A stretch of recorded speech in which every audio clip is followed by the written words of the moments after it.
మొదటగా ఈ అవకాశాన్ని కల్పించినటువంటి తండ్రి అయినటువంటి దేవునికి హృదయపూర్వకంగా కృతజ్ఞతాస్తుతులు తెలియజేస్తుంటున్నాము. ఎంతో ఆసక్తిగా ఆత్మతో సత్యముతో ఆరాధించుటకు కూడి వచ్చినటువంటి మీకందరం కూడా ప్రభువైన యేసుక్రీస్తు నామములో వందనాలు తెలియజేసుకుంటూ కొద్ది నిమిషాల పాటు మనము దేవుని వాక్యాన్ని మనం నేర్చుకుందాం. మనం గత కొద్ది వారాలుగా మనం నేర్చుకుంటూ వస్తున్నటువంటి వాక్య భాగాలు మనం చూసినప్పుడు క్రీస్తుకు దాసులుగా ఉండాలంటే పోయిన వారం మనం నేర్చుకున్నాం. ప్రభువు ఎడల భయం కలిగి ఉండాలి అనేది పోయిన వారం మనం నేర్చుకున్నాం 4వదిగా. అయితే ఈ వారం కూడా మనము 5వ సందర్భంగా ఏం నేర్చుకోబోతున్నామంటే క్రీస్తుకి మనము దాసులుగా ఉండాలంటే దేవుణ్ణి మనము సంతోషపరిచే వారిగా ఉండాలనేది 5వ సందర్భాన్ని మనం నేర్చుకోబోతుంటున్నాం పిల్లలు. అంటే ఇప్పుడు క్రీస్తుకు మనం ఈ భూమి మీద దాసులుగా ఉండాలంటే ఇప్పుడు దేవుణ్ణి మహిమపరిచి ఆయన సంతోషపరిస్తే మాత్రమేనా అంటే అవును. ఒక కుటుంబంలో మనం చూసినప్పుడు ఒక కుటుంబంలో తల్లిదండ్రులకి బిడ్డలు ఉన్నప్పుడు ఆ బిడ్డలు తల్లిదండ్రుల్ని ఒకవేళ సంతోషపరచలేకుండా ఉంటే తల్లిదండ్రులు సంతోషపరచలేనటువంటి స్థితిలో ఆ బిడ్డలు ఉన్నప్పుడు తల్లిదండ్రులు ఎంత బాధపడుతూ ఉంటారు మనం చూస్తూ ఉంటాం. బాధపడుతూ ఉంటారా? ఒక మాట వినకుండా ఉన్నప్పుడే తల్లి కావచ్చు తండ్రి కావచ్చు చాలా బాధపడుతూ ఉంటారు. కానీ అప్పుడు సంతోషంగా ఉండగలరా? ఏమంటూ ఉంటారంటే అంత బాగుంది కానీ నా బిడ్డలు నా మాట వినడం లేదండి అనే బాధ అనేది వాళ్ళకి కలుగుతూ ఉంటుంది. పిల్లలు ఉంటుందా? ఉండదా? ఖచ్చితంగా ఉంటుంది. అంటే ఇప్పుడు దేవుడు కూడా మనం అందరం కూడా దేవుని స్వరూపము దేవుని పోలికలో ఈ భూమి మీద పంపించి మనల్ని భూమి మీదకి పంపించినటువంటి ఆయన్ని మనము సంతోషపరచలేకుండా ఉంటే మరి ఆయన ఎంత బాధపడతాడు? ఈనాడు మనం చూస్తున్నప్పుడు చాలా మందికి ఈరోజు ఆరాధన అనే జ్ఞానం కూడా ఉండదు.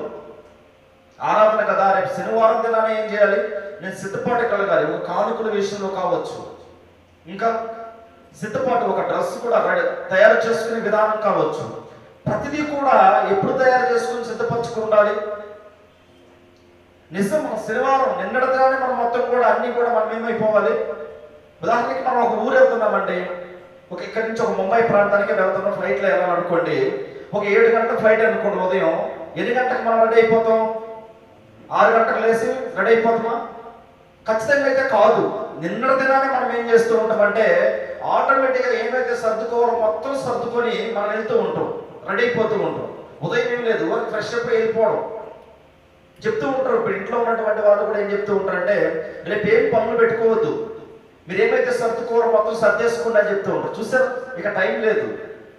అంటే ఇక్కడ కూడా యేసుక్రీస్తు ప్రభువు వారు ఈ భూమి మీదకి రావడానికి సమయం అయితే త్వరలో చాలా దగ్గరగా ఉంది పిల్లలు. అయితే మనం కూడా సర్దుకునే విషయాలు ఉన్నాయా అంటే చాలా విషయాలు ఉన్నాయి. అయితే నాడు చాలా మందికి సమాజానికి అర్థం కాల దేవుడు ఏ విధంగా మేము ఉంటే, మేము ఏ విధంగా ఈ భూమి మీద మా జీవనాన్ని కొనసాగిస్తే దేవుడు మా పట్ల సంతోషపడతాడు. మనము బైబిల్ గ్రంథంలో మనం చూసినప్పుడు చాలా మంది భక్తుల జీవితాలను బట్టి దేవుడు సంతోషపడలేదా? దుఃఖపడ్డా? అంటే దుఃఖపడినటువంటి వారు ఒకవైపు ఉన్నారు, సంతోషంగా దేవుణ్ణి సంతోషపెట్టినటువంటి బిడ్డలు కూడా భక్తులు కూడా చాలా మంది ఉన్నారా లేదా? ప్రారంభంలో మనం చూసినప్పుడు ఆదామును తయారు చేసిన తర్వాత దేవుడు 2 బిడ్డలు పుట్టిన తర్వాత వారిలో ఎవరి ద్వారాగా దేవునికి సంతోషం కలిగిందంటే ఎవరి ద్వారాగా కలిగింది? కయ్యను ద్వారాగా హేబేలు ద్వారాగా అంటే హేబేలు ద్వారాగా సంతోషాన్ని పొందాడా దేవుడు అంటే పొందాడు. అయితే మనకు అనిపిస్తూ ఉంటది ఎలా సంతోషం పొందాడండి హేబేలు గారి ద్వారాగా? హేబేలు ఆల్రెడీ చనిపోయాడు కదా.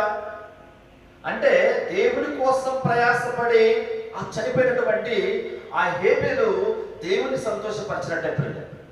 కానీ దేశదిమ్మరై దూరంగా దేవుని నుంచి దూరంగా వెళ్ళిపోయినటువంటి కయ్యను నుంచి దేవుడు సంతోషపడ్డాడంటే సంతోషపడలా. దేవుడు ఆ విషయంలో ఇష్టపడలా. మరి కయ్యను విషయం ఎంత బాధపడ్డాడు దేవుడు అంటే చాలా బాధపడ్డాడు పిల్లలు. అయితే ఒక వాక్య భాగాన్ని చూసి మనం ముందుకు వెళ్ళిపోదాం. కీర్తన గ్రంథం 146వ కీర్తన 11వ వచనం మనం చూసినప్పుడు దేవుణ్ణి ఏ విధంగా ఉంటే ఆయన సంతోషపరుస్తాడో, ఆయన సంతోషపరచబడతాడో ఒక్కసారి మనం చూసినప్పుడు కీర్తన గ్రంథం 146వ కీర్తన 11వ వచనం మనం చూసినప్పుడు పేజీ నెంబర్ 529 మన తెలుగు బైబిల్లో నేను చదువుతున్నాను, మీరు చూడండి. తన యందు భయభక్తులు గల వారి యందు తన కృప కొరకు కనిపెట్టి వారి యందు యెహోవా ఆనందించువాడనై ఉన్నాడు. ఇక్కడ మనం చూసినప్పుడు ఒక అద్భుతమైనటువంటి మాటను ఇక్కడ తెలియజేస్తూ ఉన్నాడు పిల్లలు కీర్తనకారుడు. ఏమంటున్నాడు? తన యందు అంటే దేవుని యందు భయభక్తులు కలిగి ఉంటే ఆయన సంతోషపడతాడంటే, దేవుని యందు భయభక్తులు కలిగి ఉంటే ఆయన సంతోషపడతాడనేది మొదటి సందర్భాన్ని తెలియజేస్తుంటున్నాడు పిల్లలు. ఇందులో రెండోది మనం చూసినప్పుడు ఏమంటున్నాడు? ఆయన కృప కొరకు కనిపెట్టుకుని వారు యందు. మనం చూసినప్పుడు దేవుని యందు భయభక్తులు కలిగి ఉండడం మొదటిదైతే, రెండోది ఏంటి? ఆయన కృప యందు కనిపెట్టుకుని ఉండాలి. ఉదాహరణకి మన కుటుంబాల్లో సమస్యలు, అవమానాలు, నిందలు, బాధలు ఇవన్నీ వచ్చినప్పుడు కూడా మనం ఏం చేయాలి? ఖచ్చితంగా వాటి నుంచి నా దేవుడు నన్ను తప్పించగలడు అనే భావంలో మనం ముందుకు వెళ్ళాలి. అయితే దాని అయితే మనం ఏం చేసి ఉండాలి? భయభక్తులు కలిగి ఉండాలి. ఈనాడు దేవుడు అంటే భయం ఉండదు. ఏ విధంగా భయం ఉండదు? మీరు చూడండి, ఈ రోజు తీసుకెళ్ళినటువంటి బైబిల్ అక్కడ పెట్టారనుకోండి, మరలా ఆదివారమే ముట్టే క్రైస్తవులు చాలా మంది ఉన్నారు. అది భయం ఉన్నట్ట దేవుడికి? వ్యర్థమైనటువంటి మాటలు మాట్లాడుతూ వ్యర్థంగా తిరుగుతూ ఉంటారు. చూస్తారా మీరు? ఫోన్లో మాట్లాడుకోవడం కానివ్వండి, లేకపోతే ఫ్రెండ్స్ దగ్గర మాట్లాడుకోవడం కానివ్వండి, లేకుంటే ఏదో ఒకటి చేస్తూ ఉంటారు. కానీ మరలా ఆదివారం నుంచి మరలా ఆదివారం దాకా కూడా బైబిల్ ముట్టినటువంటి క్రైస్తవులు ఉన్నారా అంటే చాలా మంది ఉన్నారు పిల్లలు.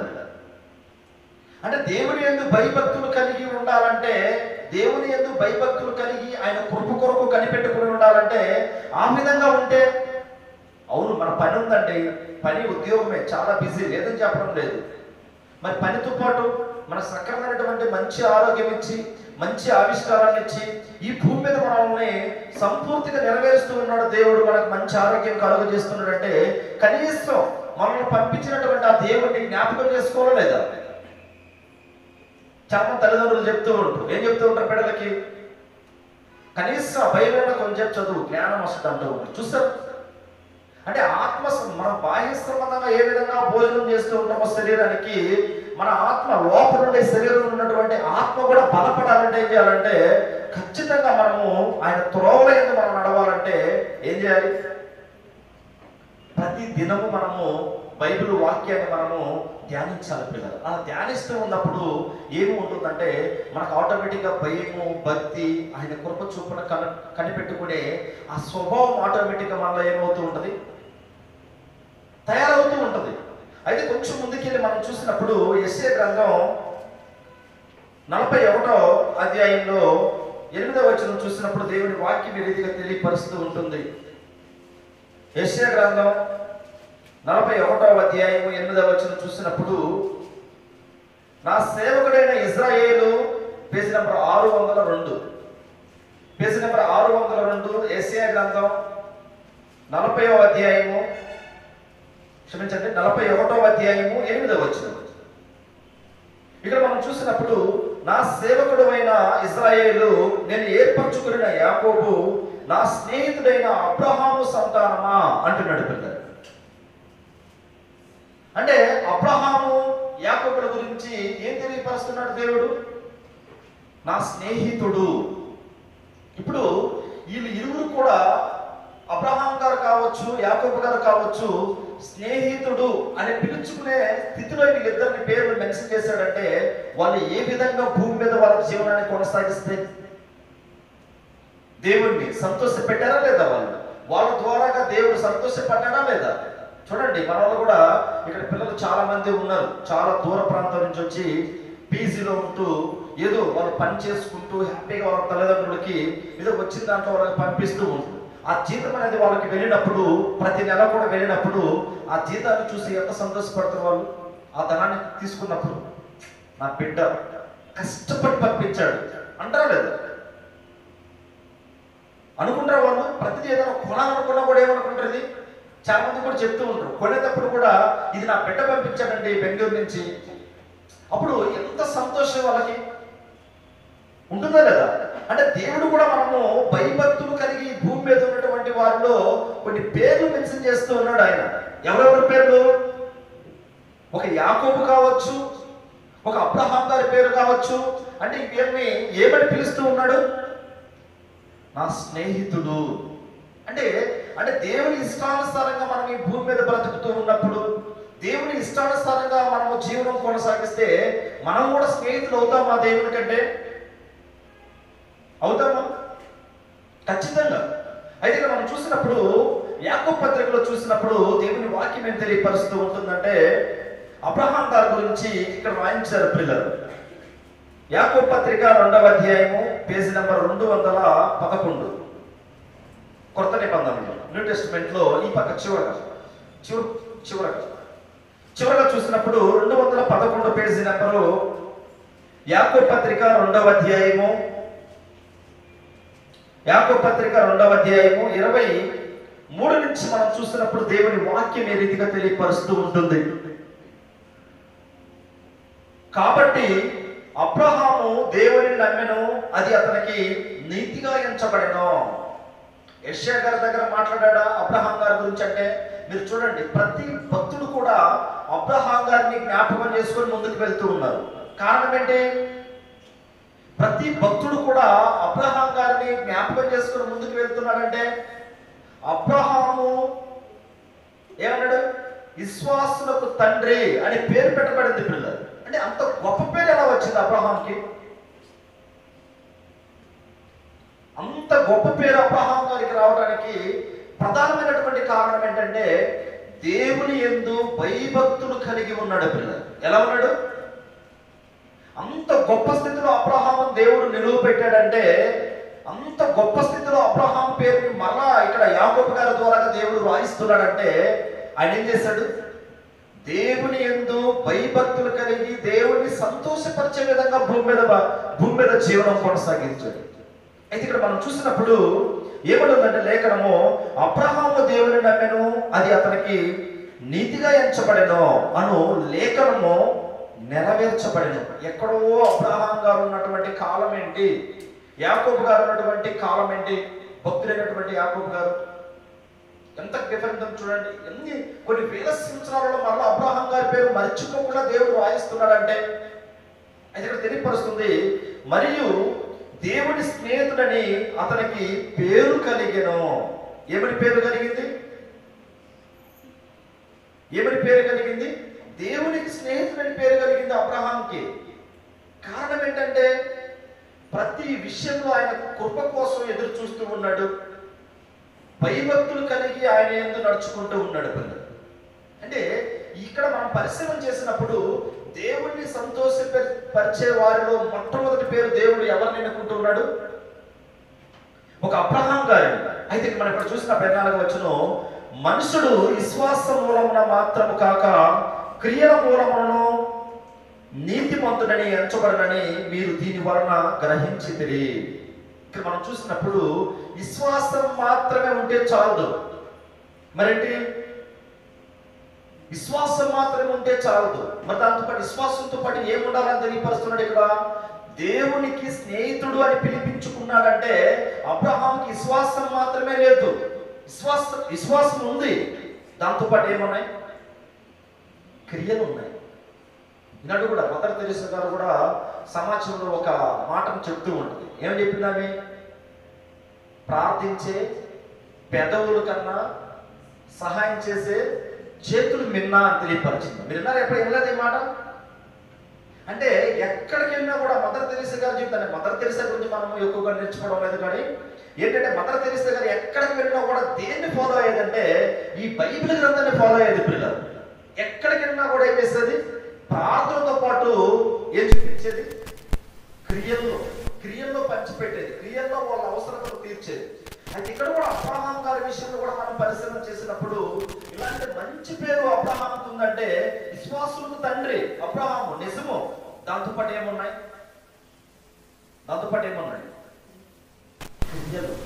ఈ క్రియలు కూడా చాలా ప్రాముఖ్యమైన పిల్లలు మన ఆత్మీయ జీవితంలో. ఉదాహరణకి అబ్రహాం గారి జీవితంలో ఎలాంటి క్రియల్లో ఆయన నీతిమంతుడిగా ఉన్నాడు? ఏ క్రియల ద్వారా అంటే, మొట్టమొదటిగా దాదాపుగా 100 సంవత్సరాలైనా కూడా బిడ్డలేనప్పుడు విశ్వాసంగా దేవుని కోసం ఉన్నాడు. మొదటిది ఉన్నాడా?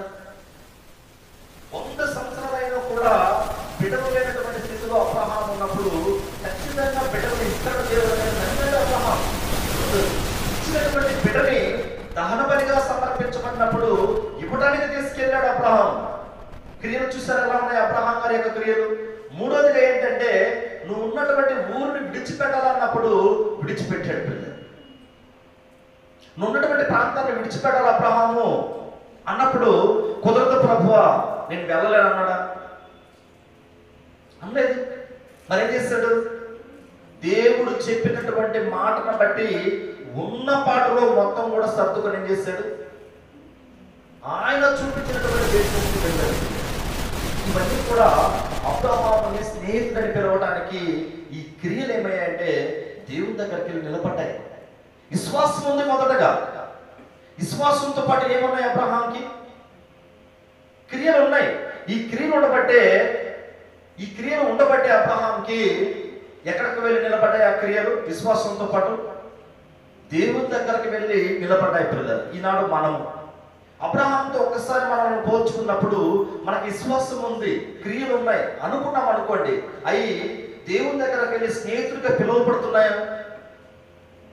దేవుని దగ్గరికి వెళ్ళి ఈయన నా స్నేహితుడు, నా స్నేహితురాలు అని పిలుచుకునే స్థితిలో ఉన్నాయా? అయితే మనం కూడా ఏం చేయాలంటే పౌలు గారు అన్నట్టు ప్రతి దినం కూడా మనల్ని అనగొట్టుకుంటూ ఆ క్రియల దగ్గరికి ప్రయత్నించాలి ప్రియుల. విశ్వాసంతో పాటు క్రియలతో కూడా ప్రతి భక్తులు చూడండి, వాళ్ళ విశ్వాస జీవితంలో ముందుకు వెళ్ళారంటే వాటి ముందు వాళ్ళకు ఉన్నాయి ఏంటంటే క్రియల ప్రియుల. ప్రతి భక్తుని మీరు గమనించండి. ప్రతి భక్తుని మనం కళ ముందుకు తీసుకొచ్చుకున్నప్పుడు ఆ భక్తులతో పాటు వాళ్ళకు ఉన్నాయి ఏంటి అంటే క్రియల ద్వారానే వాళ్ళు దేవునికి నీతిమంతులుగా పిలువబడ్డారు. ఒక యేసేపు జీవితంలో పోయిన వారం మనం చూసాం. యేసేపు జీవితంలో కూడా మనం చూసినప్పుడు యేసేపుని ప్రధానమంత్రి స్థితిలోకి తీసుకెళ్ళాయంటే ఆ క్రియలు, ఆ నమ్మకత్వం. ఇప్పుడు వీరిని బట్టి దేవుడు సంతోషపరచబడ్డా అంటే సంతోషపరచబడ్డాడు. మనం ఇక్కడ చూసినప్పుడు ఈ అబ్రహాం గారి గురించి అపోస్తుల కార్యగ్రంథం 13వ అధ్యాయము 22వ వచనంలో కూడా మనం చూసినప్పుడు దేవుని వాక్యం ఈ రీతిగా తెలియపరుస్తూ ఉంటుంది.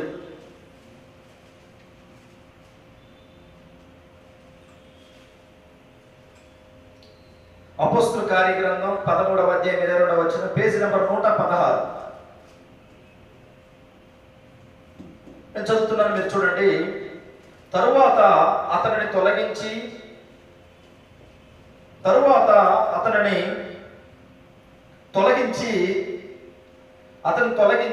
దావీదును వారికి రాజుగా ఏర్పరచను. దావీదు అబ్రహాం గారి వంశం నుంచి వచ్చినటువంటి ఒక దావీదు గురించి ఇక్కడ రాస్తూ ఉన్నాడు పిల్లలు. మరలా ఇప్పుడు సౌలు ఉన్నాడు. ఫస్ట్ సౌలును చూసి దేవుడు ఏమనుకున్నాడు? మొట్టమొదటి రాజు ఇజ్రాయెల్ రాజు, ఈయన నా ఇష్టానుసారమైనటువంటి మనుషుడు అని చెప్పాడు సౌలు. దేవుడు ఎన్నుకున్నాడు. కానీ ఆయనలో ఉన్నటువంటి ఆ యొక్క క్రియను చూసి దేవుడు ఏం చేశాడు? ఇతను పనికి రాడు అని ఏం చేశాడు? మరి ఎవరిని ఎన్నుకున్నాడు దేవుడు? మరలా ఇప్పుడు ఒక దావీదుని ఎన్నుకున్నాడు పిల్లలు. అయితే దావీదు గురించి ఏమంటున్నాడు దేవుడు? 22వ వచనం, 13వ అధ్యాయం 22వ వచనం మనం చూసినప్పుడు, తరువాత అతను తొలగించి దావీదును వారికి రాజుగా ఏర్పరచను. మరియు ఆయన నేను యోషీయా కుమారుడైన దావీదును కనుగొంటిని. అతడు నా ఇష్టానుసారుడైన మనుషుడు, అతడు నా ఉద్దేశములన్నీ నెరవేర్చునని చెప్పి అతనిని గూర్చి సాక్ష్యం ఇచ్చాను. ఎవరు సాక్ష్యం ఇచ్చారు? దేవుడు. ఏమని సాక్ష్యం ఇచ్చాడు? నా ఇష్టానుసారమైనటువంటి మనుషుడు, నా హృదయానుసారమైనటువంటి మనుషుని మీద కలిగి ఉన్నాను యోషీయా కుమారుడైనటువంటి దావీదుని పిలిపించండి అంటూ ఉంటాడు. మనం మొదటి సమూయేలు గ్రంథంలో చదువుతూ ఉంటాం. దావీదుని ఏ విధంగా రాజుగా ఎన్నుకున్నాడు సమూయేలు అని. వాళ్ళ అన్నదమ్ములు దాదాపుగా అంతమంది అన్నదమ్ములు ఉన్నా కూడా అందరిని పిలిచినా కూడా కడసారిగా ఉన్నటువంటి ఒక దావీదుని ఎన్నుకున్నాడు పిల్లల దేవుడు. కారణం ఏంటి? దేవునికి ఇష్టానుసారమైనటువంటి మనుషులుగా ఆయన చేశాడు. ఆయన్ని ఎన్నుకున్నట్టుగా మనం చూస్తూ ఉంటాం పిల్లలు. అయితే ఇంకా మరొక భక్తుడు మనం చూసినప్పుడు దానియేలు గ్రంథం 9వ అధ్యాయము 9వ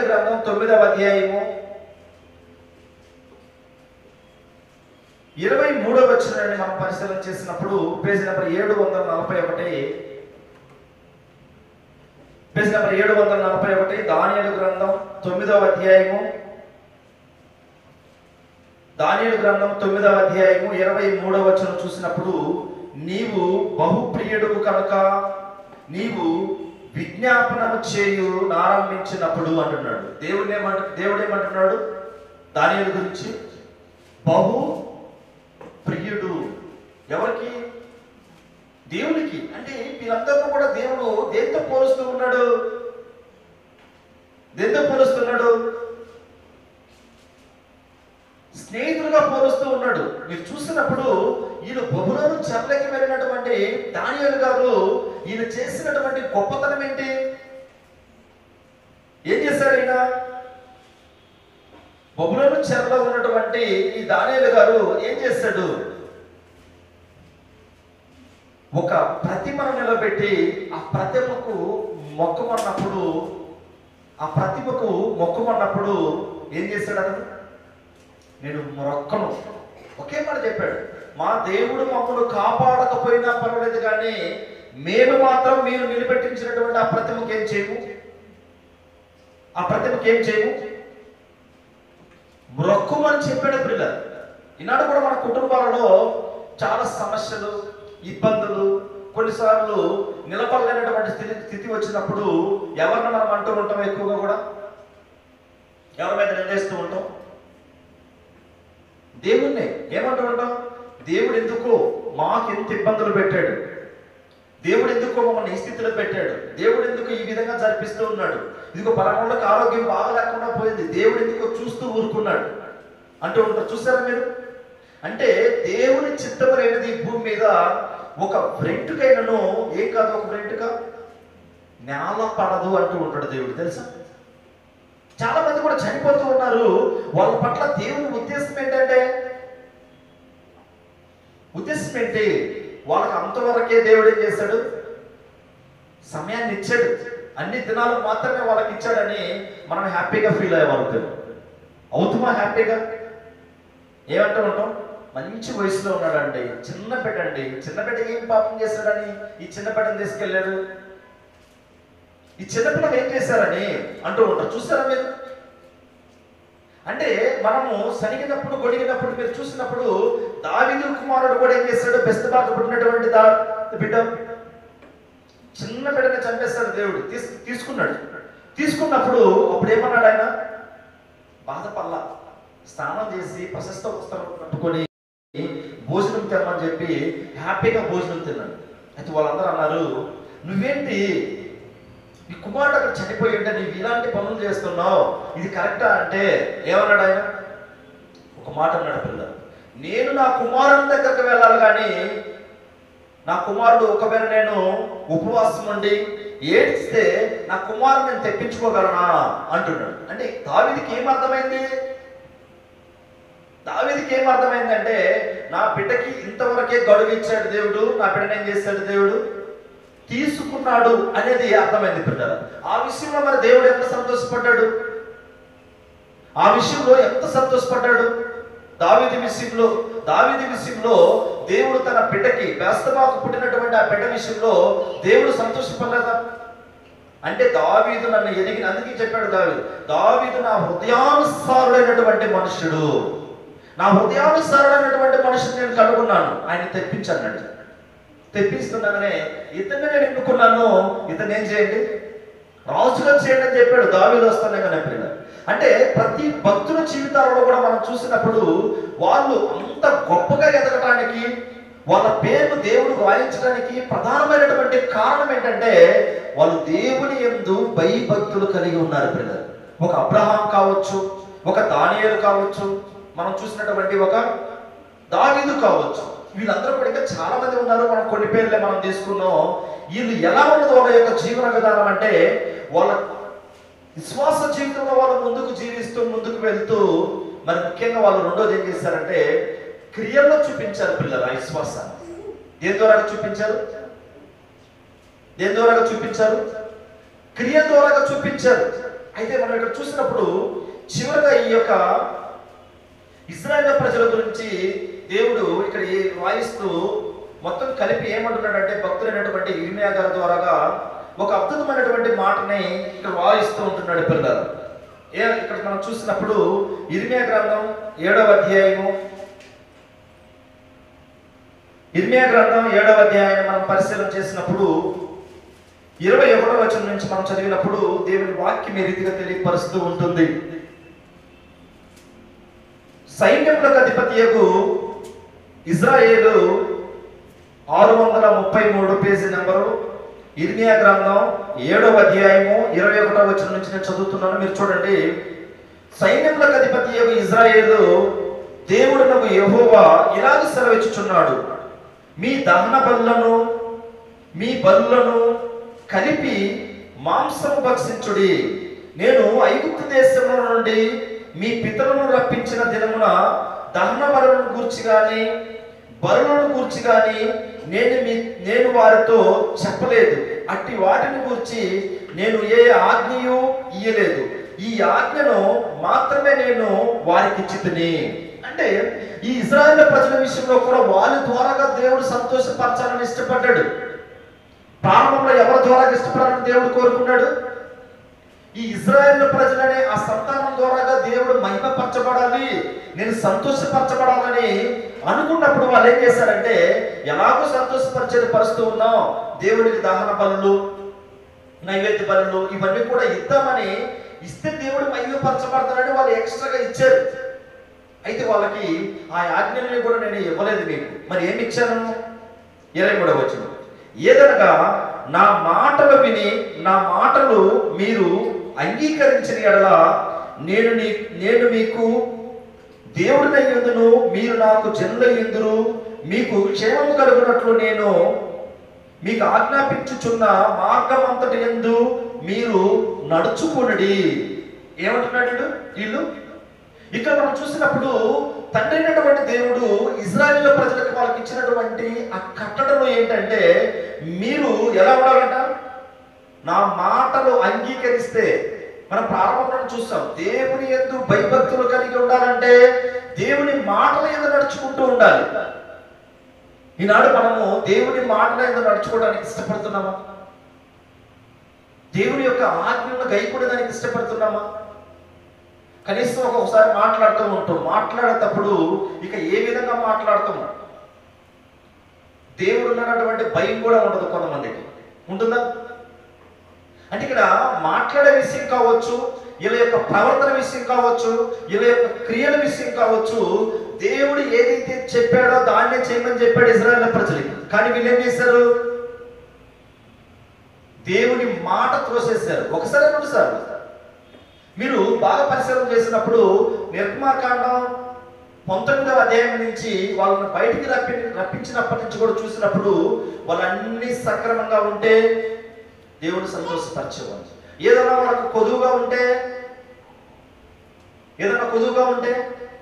దేవుడిని విడిచిపెట్టేవాళ్ళు. ఇప్పుడు కూడా అంతే. మన కుటుంబాలలో అన్ని సక్రమంగా ఉంటే చాలు దేవుడు.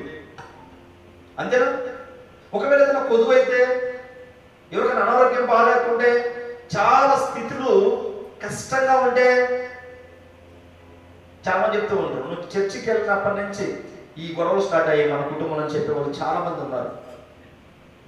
నువ్వు ప్రార్థనకు వెళ్ళినప్పటి నుంచే ఏమయ్యాయి కుటుంబంలో ఇలాంటి స్థితులు ఎదుర్కొంటున్నాం మనం, ఇక మానే అనేవాళ్ళు కూడా చాలా మంది ఉన్నారు. అంటే ఇజ్రాయేల్ ప్రజల విషయంలో కూడా మనం చూసినప్పుడు వాళ్ళకి ఏదైతే ఆజ్ఞాపించాడో ఆ విషయాలు మాత్రమే వాళ్ళు ఏం చేయాలి? 24వ వచనం మనం చూసినప్పుడు, అయితే వారు వినకపోయిరి, జీవించకుండిరి, ముందరికి సాగక వెనుక తీయచ్చు, తమ ఆలోచనను బట్టి తమ దుష్ట హృదయ కాఠిన్యమును అనుసరించి నడుచుచూ వచ్చిరి. వీళ్ళు ఏం చేశారట? దేవుడు చెప్పినటువంటి మాటలు దేనికి కూడా వాళ్ళు జీవించాల. ఏం చేశారంటే మరి వాళ్ళ హృదయం యొక్క కాఠిన్యమును బట్టి వాళ్ళ ఇష్ట ప్రకారంగా వాళ్ళు నడుచుకుంటూ వచ్చారు. మీరు చరిత్రలోకి వెళ్ళి ఒక్కసారి చూసినప్పుడు ఇజ్రాయేల్ ప్రజల చరిత్రలోకి వెళ్ళి దేవుని మాట విననప్పుడు వాళ్ళకి ఎలాంటి ఫలితాన్ని అందుకున్నారో మీరు పరిశీలన చేయండి.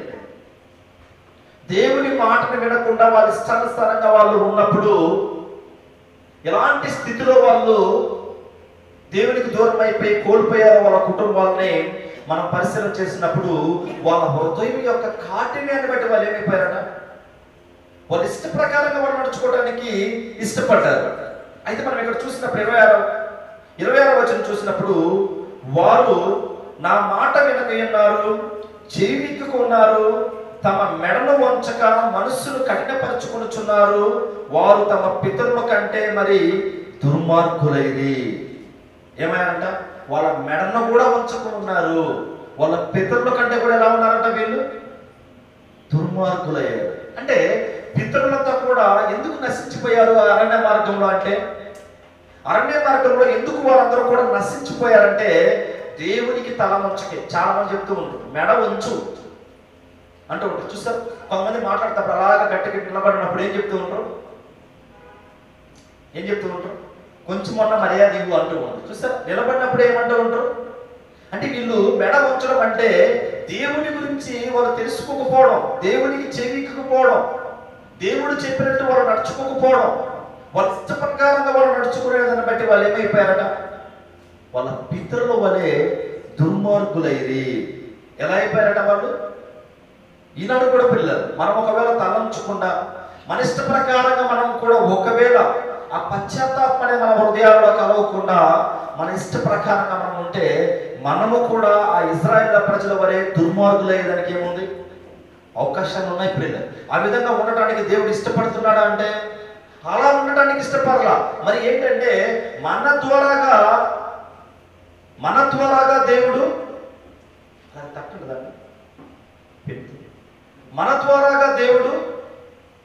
మన ద్వారాగా దేవుడు ఇష్టపడటానికి ఇక్కడ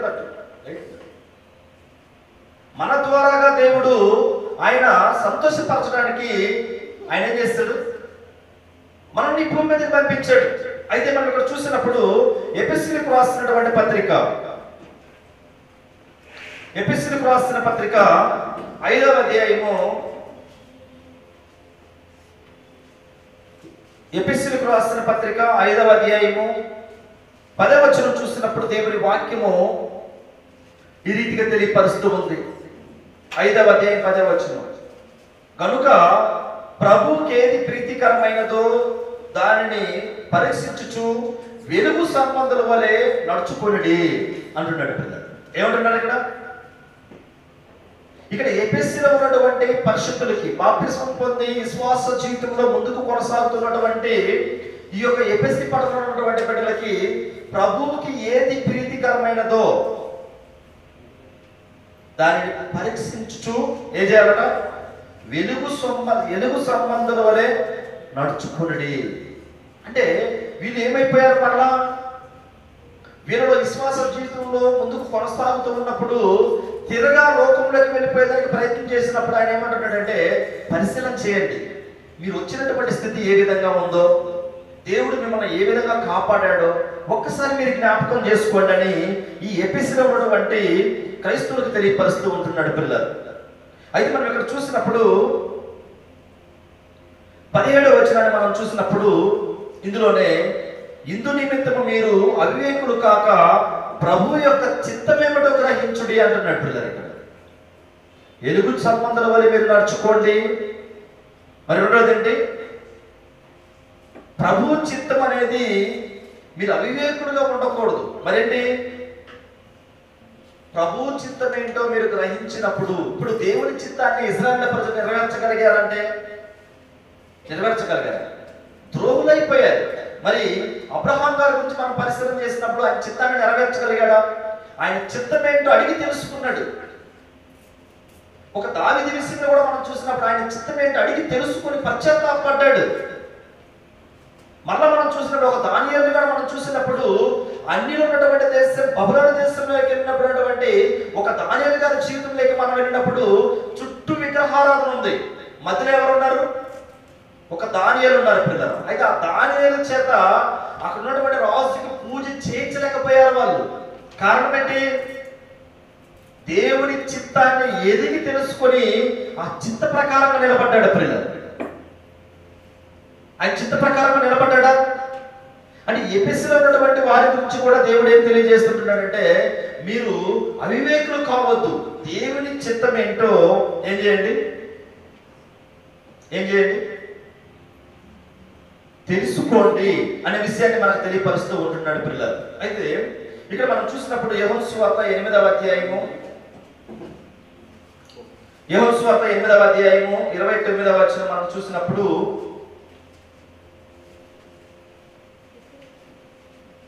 యేసుక్రీస్తు ప్రభువు ఇక్కడ అంటున్నాడు, నన్ను పంపినవాడు నాకు తోడై ఉన్నాడు, ఆయనకి ఇష్టమైన కార్యం నేను ఎల్లప్పుడూ చేయుదును, కనుక ఆయన నన్ను ఒంటరిగా విడిచిపెట్టలేదని చెప్పాను. అయితే ఇక్కడ చూసినప్పుడు యేసుక్రీస్తు ప్రభువు కూడా ఈ భూమి మీదకి ఎందుకు వచ్చాడంటే, తండ్రిని సంతోషపరచాలి. ఆ తండ్రిని సంతోషపరిచే దాంట్లో ఎవరి ద్వారా సంతోషపరచాలని ఇష్టపడుతున్నాడు మరలా అంటే, పాపులుగా ఉన్నటువంటి ఈ ప్రపంచంలో ఉన్నటువంటి వాళ్ళందరి ద్వారాగా తిరగా దేవునికి ఆ సంతోషాన్ని వ్యక్తపరచడానికి, ఆ సంతోషాన్ని దేవునికి చూపించడానికి క్రీస్తు ప్రభువారు, పరలోకంలో ఉన్నటువంటి క్రీస్తు ప్రభువారు భూమి మీదకి వచ్చి ఆయన చెబుతున్నటువంటి మాట ఏంటి, నన్ను పంపినవాడు నాకేమై ఉన్నాడట, తోడై ఉన్నాడు. 30వ వచనం మనం చూసినప్పుడు, ఆయన ఈ సంగతులు మాట్లాడుచున్నగా అనేకులు ఆయన యందు ఏం చేశారు, విశ్వాసం ఉంచిరి. చాలా మంది ఏం చేశారు, ఎక్కువ మంది, అనేకులు అంటే అక్కడ మనకు సంఖ్య ఇవ్వాలి, అనేకులు అంటే చాలా మంది యేసుక్రీస్తు ప్రభువు మాట్లాడుతున్నప్పుడు ఆయన వెంబడించి విశ్వాసం ఉంచారు. అయితే ఇక్కడ మనం చూసినప్పుడు ఈ విన్నటువంటి వీరందరూ కూడా అపోస్తలులు ఉన్నారు కదా. అయితే వాళ్ళ ద్వారా సంతోషం అనేది వచ్చిందా దేవునికి అంటే, 12 మందిని ఎన్నుకున్నాడు కదా యేసుక్రీస్తు ప్రభువు వచ్చి. 12 మందిని ఎన్నుకున్న తర్వాత ఆ 12 మంది ద్వారాగా దేవునికి సంతోషం అనేది కలిగిందా, కలగలేదా? భూమి మీదకి, పరలోకం నుంచి భూమి మీదకి వచ్చినటువంటి క్రీస్తు ఏం ధరించుకున్నాడు, పరలోకంలో ఆత్మగా ఉన్నాడు. ఆత్మగా ఉన్నటువంటి క్రీస్తు మరియా గర్భంలో శరీరాన్ని ధరించుకొని, ఆ శరీరంతో పాటు భూమి మీదకి వచ్చినటువంటి క్రీస్తు ప్రభువారు ఇప్పుడు ఏం వ్యక్తపరుస్తూ ఉన్నాడు, ఆయన ఏం చేయాలని ఆయన ఉద్దేశం ఉంది. వచ్చాడు, ఆయన రాజ్య వ్యాప్తిని ప్రారంభించాడు. ఆ ప్రారంభించినప్పుడు వాళ్ళలో ఎన్నుకున్నటువంటి వారు ఎంతమంది అంటే 12 మంది. ఆ 12 మందిని సంతోషపరిచే విధంగా తయారు చేశాడు. ఇక్కడ మనం చూసినప్పుడు అపొస్తలుల కార్యగ్రంథం 5వ అధ్యాయము,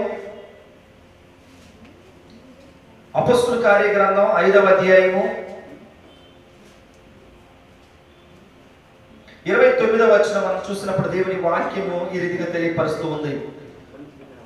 పేజ్ నెంబర్ 107, అపొస్తలుల కార్యగ్రంథం 5వ అధ్యాయము 29వ వచనం.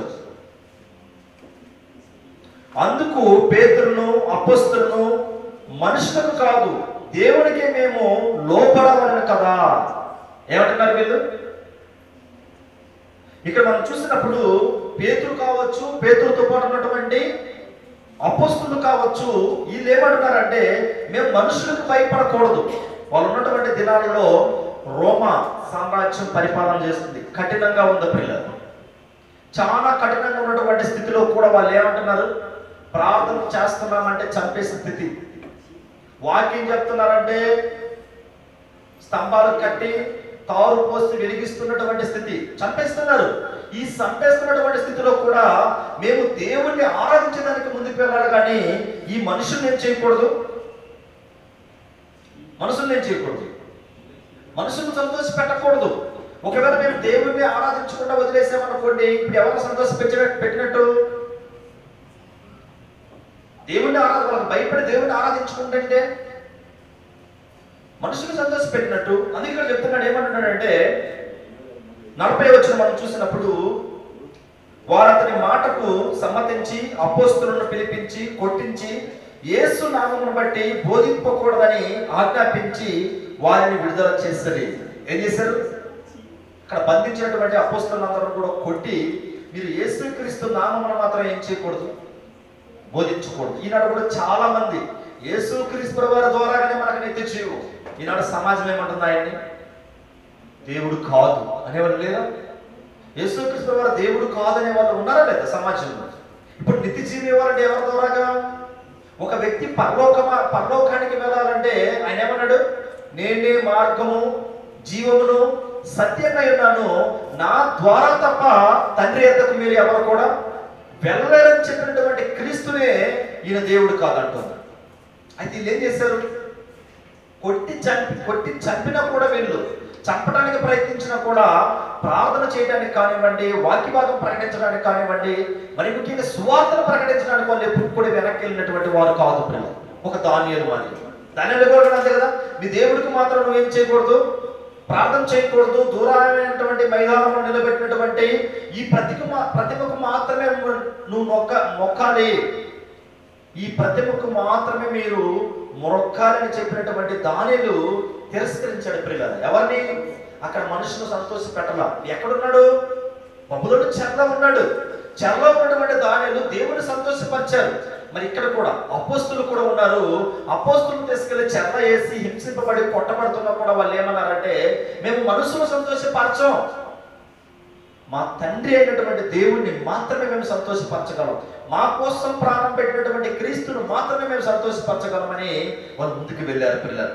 అయితే ఇక్కడ మనం చూసినప్పుడు 41వ వచనం, ఆ నామము కొరకు అవమానము పొందుటకు పాత్రులని ఎంచబడినందున వారు సంతోషించుచు సభ ఎదుట నుండి వెళ్ళిపోయి ప్రతి దినము దేవాలయములోను ఇంటింట మానక బోధించుచు యేసే క్రీస్తుని ప్రకటించుచుండిరి.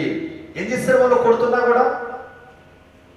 కొడుతున్నా కూడా వాళ్ళు చేసినటువంటి కార్యక్రమం ఏంటంటే, యేసు క్రీస్తు ప్రభువారే దేవుని కుమారుడు, రక్షించేవాడు, ఈయన మాత్రమే అని ఇంటింటా వెళ్ళి చెప్తూ ఉన్నారు. ఈనాడు మనము ఎవరైనా ఇంటి పక్కనటువంటి వాళ్ళు ఏంటి ప్రార్థన చేస్తున్నారు జోరుగా అంటే ఏమంటూ ఉంటారు? ఏంటంటే శబ్దంగా చేస్తున్నారు, మీరు అలా చేస్తున్నారంటే ఇక చేయలే అంటూ ఉంటారు. చూస్తారండి? చెప్పరా భయపడి? ఎందుకండి వాళ్ళతో మన గొడవలు, ఇదంతా మనకెందుకు, మన పని ఏదో మనం చూసుకోవాలిగా, అయినా కూడా మనం ఎక్కువగా శబ్దం చేస్తే మన డిస్టర్బెన్సేగా అంటారు మన వాళ్ళే. చూసారు మీరు? ఇప్పుడు ఎవరికైనా సువార్త చెప్పారనుకోండి, ఇదిగో పలానా వాళ్ళు వెళ్ళి పలానా వాళ్ళకి వాక్యం చెప్తున్నారండి, ఇలా చెప్పొచ్చా అన్నప్పుడు చెప్పడం తప్పేనండి అని ఎవరు చెప్తుండ్రు? మన వాళ్ళే. అంటే ఇక్కడ వీళ్ళు ఏం చేస్తారంటే, ఒకవేళ కొట్టి గృహాల్లో వేసి మన హెబ్రీ పోయిన వారం మనం చూసాం, రంపాలతో కోయబడి స్తంభాలకు కట్టి స్థావరు పోసి వెలిగిస్తున్నా కూడా వీళ్ళు చేసిన పని ఏంటంటే, వింటింటా వెళ్ళి వాక్యం బోధించు ప్రభు దినం వచ్చినప్పుడు వాళ్ళు ఇంట్లోనే ఏం చేసుకునేవాళ్ళు? వాళ్ళు ఆరాధన చేస్తారు పిల్లలు. అంటే ఇప్పుడు వీరిని బట్టి ఎంత సంతోషపడతారు దేవుడు.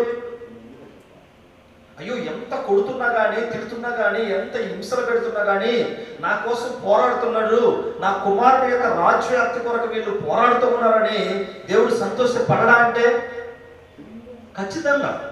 అది మనం ఇక్కడ చూసినప్పుడు గలతీయులకు రాసిన పత్రిక మన సహోదరులు చదివినటువంటి వాక్య భాగాన్ని 1వ అధ్యాయము 10వ వచనం మనం చూసినప్పుడు అపోస్తలుడైనటువంటి పౌలు గారు గలతీలో ఉన్నటువంటి స్థానిక సంఘానికి ఏం తెలియజేస్తున్నాడంటే, ఇప్పుడు నేను మనుషుల దయను సంపాదించగోరుచున్నానా, దేవుని దయను సంపాదించగోరుచున్నానా, నేను మనుషులను సంతోషపెట్టుకోరుచున్నానా అంటున్నాడు పిల్లలు. ఈ గలతీలోకి వెళ్ళినటువంటి పౌలు గారు ఏం తెలియజేస్తున్నాడు? నేను మనుషులను సంతోష పెడుతున్నానా, నా కోసం ప్రాణం పెడుతున్నటువంటి క్రీస్తును సంతోష పెడుతున్నాను. ఈనాడు మనం కూడా ఈ వాక్య భాగాన్ని ఏం చేయాలి? ఖచ్చితంగా పరిశీలన చేసుకోవాలి పిల్లలు. నా కోసం ప్రాణం పెట్టినటువంటి క్రీస్తు ప్రభువారు నన్ను బట్టి సంతోషపరచబడుచున్నాడా? నేను అప్పుడు చెప్పాను, ఈరోజు ఆదివారం బైబిల్ తీసుకెళ్తే మరలా ఆదివారమే బైబిల్ ఓపెన్ చేసినటువంటి క్రైస్తవులు చాలా మంది ఉన్నారు. సిగ్గుచేటు నిజం. ఎంత బాధపడుతున్న దేవుడు. కనీసం జ్ఞానం అనేది ఉంటుందా? ఇప్పుడు ఈ వారం మనం తిన్నాం ఆదివారం, మరలా ఆదివారం తినండి చూద్దాం. కనీసం బైబిల్ ఎక్కడుందని కూడా ఎత్తుకునే వాళ్ళు కూడా చాలా మంది ఉన్నారు. అని ఇప్పుడు ఎవరు సంతోష పెట్టినట్టు? లోకంతో ఉన్నటువంటి స్నేహితులు, మొత్తం లోకమే. అంటే దేవుడు, దేవుని జ్ఞానము, దేవుని యొక్క విలువలు, మన యొక్క విశ్వాస జీవితం, మనం ఆయన క్రియలు మనం చూపించాలనేది ఇంకెక్కడుంది? అవునా కదా? 3 పూటలు సమృద్ధిగా తింటున్నాం, మధ్యలో స్నాక్స్ తింటున్నాం, ఏది ఖాళీ ఉంచం. కానీ బైబిల్ ఎక్కడుందనే జ్ఞానం ఉండదు. ఘోరం కదా దేవుడు బాధపడ్డ దీన్ని బట్టి అంటే, దాన్ని బట్టి అంటున్నాడు, నేను మనుషులను సంతోషపరచకూర్చున్నానా, లేకుంటే నా దేవుని నేను సంతోషపరచకూర్చున్నాను. ఒకవేళ నేను మనుషులను సంతోషపెట్టేవారిగా నేను ఉంటే నా దేవుని సంతోషపరచలేదు. నా దేవుని నేను సంతోషపెట్టేవారిగా నేను ఉంటే, మనుషులు సంతోషపడకపోని అది నాకు సంబంధం అంటున్నాడు ఆయన. చూసారా మీరు? అంటే ఈనాడు మనం ఆ విధంగా ఉండకూడదు పిల్లలు. మనం దేవుడిని సంతోషపరిచే వారిగా మనం ఉండాలంటే మన పని మనం చేసుకుంటూ, ఒకవేళ కాలేజీకి స్కూల్కి వెళ్తే స్కూల్కి వెళ్తూ ఖచ్చితంగా మనకు ఉన్నటువంటి సమయంలో ఆయన మాత్రం మనం ఏం చేయకూడదు, మర్చిపోకూడదు. ఎందుకు మర్చిపోకూడదు అంటే ఇక్కడ తెలియపరుస్తున్నాడు. దశలోనికి రాసినటువంటి మొదటి పత్రిక 2వ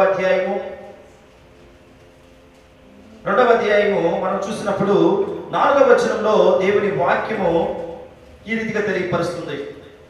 సువార్తను నాకు అప్పగించుటకు యోగ్యులమని దేవుని వలన ఎంచబడిన వారమై మనుషులను సంతోషపెట్టువారము కాక మన హృదయములను పరీక్షించు దేవుని సంతోషపెట్టువారమై బోధించుచున్నాము అంటున్నాడు. మరలా ఇక్కడ అపోస్తున్నటువంటి పౌలు గారు, నేను సువార్తను ప్రకటిస్తే నా తండ్రి సంతోషపడతాడు.